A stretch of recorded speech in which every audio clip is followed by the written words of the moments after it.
हमारे देश में कोई आम हो या खास, लेकिन उसकी प्रवृत्ति में आध्यात्म आ ही जाता है। हम भारतीयों के हृदय में आस्था एक ऐसी ऊर्जा का कार्य करती है जिससे हम कोई भी कार्य क्षण भर में हल कर सकते हैं। यह तो हुई समस्त भारतीय नागरिकों की बात। अब यह सोचिए कि जिस देश में ज्ञान और भक्ति का प्रकाश इतना व्यापक हो, उस देश का राष्ट्र नायक कैसा होगा।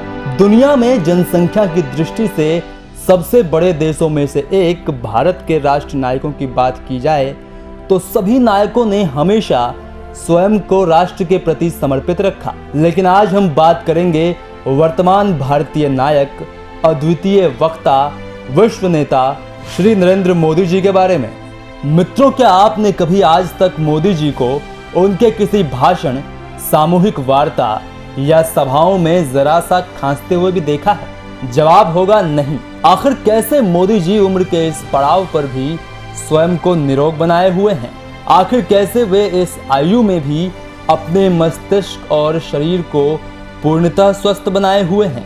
आइए हम बताते हैं। दरअसल मोदी जी आरंभ से ही आध्यात्मिक प्रवृत्ति के व्यक्ति रहे हैं। उन्होंने अपने आरंभिक दिनों में योग शास्त्र का खूब अध्ययन किया है। यही कारण है कि मोदी जी 70 वर्ष से अधिक आयु में भी योग करना नहीं भूलते।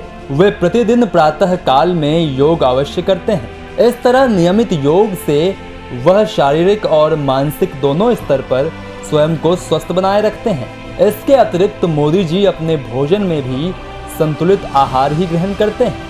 हमारे देश के यशस्वी प्रधानमंत्री अपने युवा दिनों में पर्वतराज हिमालय की यात्रा के दौरान वहां अपने आध्यात्मिक विस्तार हेतु वहां कुछ समय तक साधना में लीन रहे। उनकी इसी आध्यात्मिक प्रवृत्ति ने उन्हें एक सौम्य, सरल और बुद्धिमान नेता के रूप में स्थापित किया। गुजरात के अगुवा रहने के बाद मोदी जी ने जब भारत की बागडोर संभाली, उसके पश्चात वे विश्व नेता के तौर पर स्थापित हो गए। कहा जाता है कि वह दिन में 18 से 20 घंटे कार्यरत रहते हैं। यह सामान्य तौर पर आपाच्य लगता है, लेकिन योग और आध्यात्म के द्वारा कुछ भी संभव है। आप चाहें तो 24 में से 24 घंटे तक कार्य कर सकते हैं। मोदी जी इस बात के जीवंत उदाहरण हैं। मित्रों, आज फिलहाल इतना ही। कैसी लगी आपको यह प्रस्तुति हमें कमेंट बॉक्स में अवश्य बताएं। धन्यवाद।